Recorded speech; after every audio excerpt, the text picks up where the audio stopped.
Saya Aditya Lani akan menjelaskan hasil analisis saya terhadap kasus Hambalang. Proyek Hambalang dimulai sekitar tahun 2003. Proyek Hambalang awalnya bernama Pusat Pendidikan Pelatihan dan Sekolah Olahraga Nasional Hambalang yang dicetuskan oleh Direktorat Jenderal Kementerian Pendidikan Nasional pada tahun 2004. Proyek Hambalang diawali pembangunan fisik berupa masjid, asrama, infrastruktur, turap lapangan sepak bola, dan pagar dimulai pada tahun 2006. Lanjutan pembangunan pusat pendidikan, pelatihan, dan sekolah olahraga nasional mulai dilaksanakan tahun 2010. Adanya perubahan master plan yang telah disempurnakan ini pun membuat anggaran proyek Hambalang membengkak dari 125 miliar menjadi 1,175 triliun. Berdasarkan penyelidikan KPK tahun 2012, anggaran proyek Hambalang sudah membengkak menjadi 2,5 triliun. Sementara itu, Koordinator Advokasi dan Investigasi Sekretariat Forum Indonesia untuk Transparansi, Ucok Sky Kadafi, dalam Republik mengatakan bahwa pihaknya telah memiliki data kerugian bangunan proyek yang dirubuh. Nilai kerugian mencapai 753 miliar dari total nilai proyek senilai 1,2 triliun.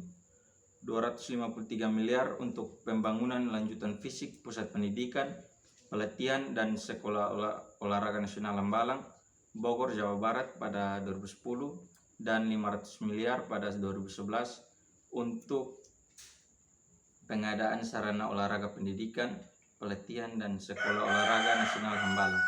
Menurut Ucok, kerugian itu merupakan uang negara yang sudah dikeluarkan sejauh ini dalam membangun Hambalang. Berdasarkan kasus tersebut, kita dapat mengidentifikasi menggunakan 5W1H, yaitu apa jenis penyimpangan dan dampaknya. Jenis penyimpangan atau fraud yang terjadi dalam kasus ini yaitu adanya korupsi proyek pusat pendidikan dan pelatihan sekolah olahraga nasional Hambalang.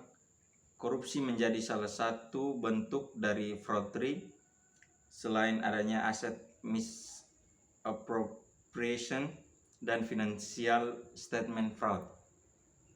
Yang kedua, siapa pihak-pihak yang bertanggung jawab atau terkait. Pihak-pihak yang bertanggung jawab atau terkait yaitu Andi Alfian Malaranggeng selaku Menteri Pemuda dan Olahraga, Wafid Muharam selaku Sekretaris Menpora, Dedi Kusdinar selaku Kepala Biro Keuangan Rumah Tangga Menpora, Anas Urbaningrum selaku Ketua Umum DPP Partai Demokrat, Muhammad Nasarudin selaku Bendahara Umum Partai Demokrat, dan Andi Sulkarnain Malaranggeng selaku pejabat PT Adikarya. Yang ketiga, di mana tempat terjadinya penyimpangan. Tempat terjadinya penyimpangan dalam kasus ini yaitu Pusat Pendidikan, Pelatihan, dan Sekolah Olahraga Nasional Bogor, Jawa Barat di Hambalang. Kapan waktu terjadinya penyimpangan? Proyek Hambalang dimulai sekitar tahun 2003 dan penyimpangan terjadi pada tahun 2012.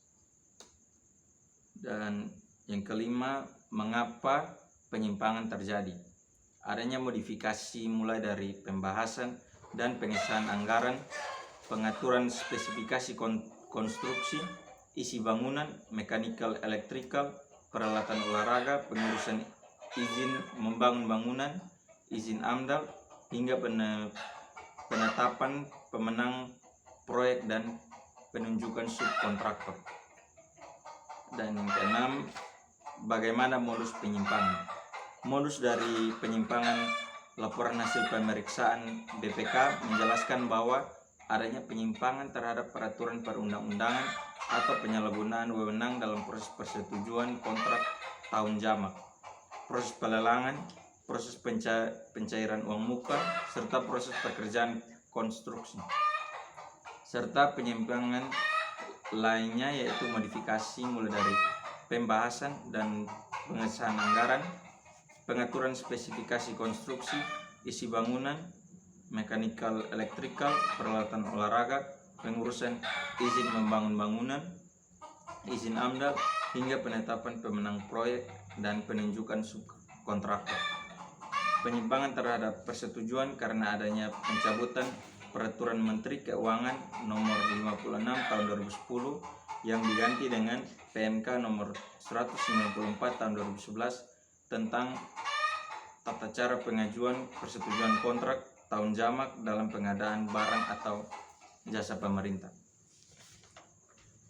Baik, berdasarkan analisis kasus tersebut, adanya perencanaan audit yang terdiri dari 3 aspek, yaitu yang pertama menyusun audit program, yang kedua jenis sumber daya, yang ketiga penyiapan surat penugasan, lalu menyusun audit program. Dalam menyusun audit program harus menghasilkan penelaahan. Dalam kasus proyek Hambalang sudah dilakukan dalam pengujian hipotesis 5W1A. Kedua, jenis sumber daya, salah satunya sumber daya manusia, yang dimana dalam kasus proyek Hambalang adanya pihak-pihak yang bertanggung jawab, yaitu Andi Alfian Malaranggang selaku Menteri Pemuda dan Olahraga, Wafid Muharam selaku Sekretaris Menpora, Deddy Kusnidar selaku Kepala Biro Keuangan Rumah Tangga Menpora, Anas Urbaningrum selaku Ketua Umum DPP Partai Demokrat, Muhammad Nasarudin selaku Bendahara Umum Partai Demokrat, Andi Zulkarnain Malaranggang selaku pejabat PT Adhikarya. Baik, itu penjelasan dari saya. Terima kasih atas waktunya.